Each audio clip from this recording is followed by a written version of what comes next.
Nyinyi mnataka kuongea na Ruto. Nyinyi mnataka kuongea na Raila. The opposition isn't asking for dialogue. They are demanding justice. In Limuru, they didn't come with olive branches. They came with names. Rex Masai, Bridget Njoki, among those who were killed during protests. Victims of police bullets. Victims of a system the opposition now says must go. And they have drawn a headline. Wale Gen Z ambayo umeua karibu 150 Gen Zs, endeni muongee nao kwanza alafu mtulete ripoti. Former allies like Cleophas Malala and the firebrand DCP party aren't mincing words. They are calling out abductions, executions, and outright betrayal. This is no longer about 2027. They say it is about sending Ruto home. Umeshindwa na Rashagu unakujia watoto? Na ukiona mtu yeyote anakanyanga begu, huyo ni mtu kudafu. In the heart of Limuru, the opposition's tone shifted from demands to ultimatums. Former UDA Secretary General Cleophas Malala, once Ruto's insider, rallied against. Ile condition ya mazungumuzo ni ya kwamba wewe William Ruto ukitaka kuongelesha wa Kenya, wewe na Raila, sisi kama opposition, wale watu tutatuma kwa hiyo meza, mtu wa kwanza ni Rex Masai, yule ambaye uliua na bunduki pale.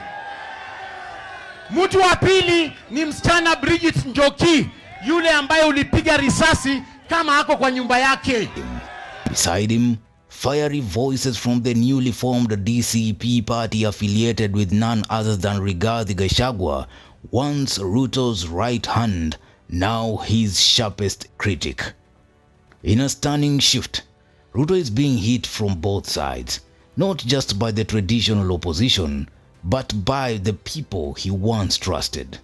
Kawanjiru, a vocal DCP leader previously arrested on terrorism charges, made one of the most chilling accusations yet. If anything happens to me, you know who to arrest.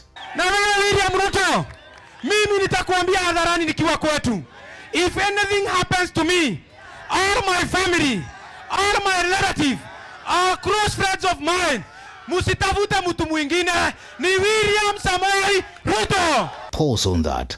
That's not political disagreement. That's personal fear. And it represents the growing distrust in how Ruto's administration wields state power. Sisi tunasema Raila na Ruto waongee kwanza na wale watu ambao walipiga risasi wakaaga, kwa sababu hao ndio wanajua walikuwa wanataka kukomboa Kenya namna gani. The opposition claims the country is being ruled not by the constitution, but by fear, abductions, extrajudicial killings, and unchecked corruption. Faced with mounting pressure, President Ruto responded not from the streets but from a podium at the Nairobi Securities Exchange before an audience of investors, not citizens. He asked a question, raw and revealing. Why do you want me to go? No bravado, no finger pointing, just a moment. A rare glimpse of a president who no longer controls the conversation but is desperately chasing it. He added, "Judge me in 2027. Give me time." But outside the glass towers of the NSC, on the dusty streets of Limuru and Masare, people aren't waiting. Kenyans, brothers and sisters, who say Ruto must go. And for sure, just like those who were there before me, my time will come and I will go. Just like those who were there before me did.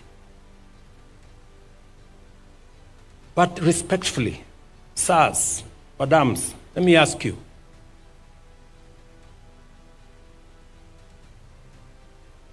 So, what are your reasons for this Ruto must go? Wale Gen Z ambayo umeua karibu 150 Gen Zs, endeni muongee nao kwanza alafu mtulete ripoti. Remember the handshake, the one between Raila Odinga and Ruto that many hoped would stabilize the nation? Well, the optics may have been good, but the substance has backfired. Raila's inner circle saw it as betrayal, as the Gen Z too. The public saw it as co-option, and now both sides are paying the price. The opposition isn't just turning on Ruto, they are dragging Raila with him. The message from Limuru was clear. If Raila is calling for a dialogue now, then he's the bigger part of the problem. Ruto hoped to neutralize the opposition. What he created instead was a monster with multiple heads, angry, coordinated and more dangerous than before. So they are abusing me. He has unleashed Musalia abusing me. Wetangula, Ichung'wa, Cheriot, mwenyewe, kila mtu wananitukana. Even yesterday they were abusing Mama Boys. They have sunk so low. Now they're even fighting women, fighting children.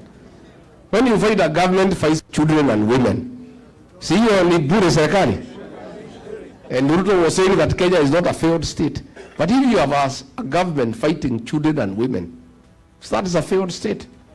So I want them to know this one term has nothing to do with Rigiji. It's a decision made by the people of Kenya. This is where it gets real.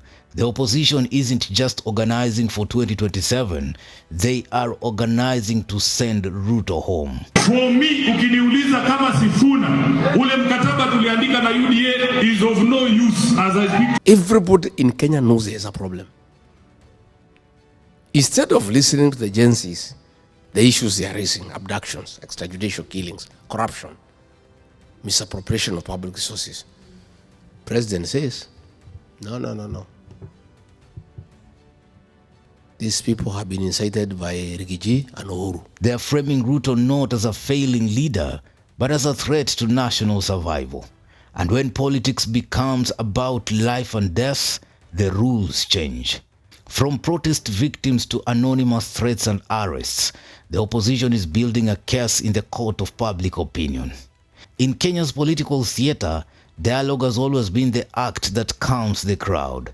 But not this time, it seems. Because your opponents are saying you're calling for dialogue because it will benefit you as a person or your allies. You're calling for dialogue that will have you sit there or your allies sit there, and eventually the process will result in something beneficial to Odinga and his allies. Not at all. You'll not come in at any point? If I were to come in, I just come in as a participant. Even Ruto cannot just come in as a participant. He's not coming there as a president. It's as an individual, if it's included. Because now, the opposition isn't asking to be heard.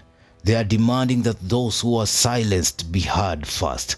And if that doesn't happen, then Kenya is not in a political standoff. It is in a political breakdown. Newsroom, Maisha TV, Bushabi Jr.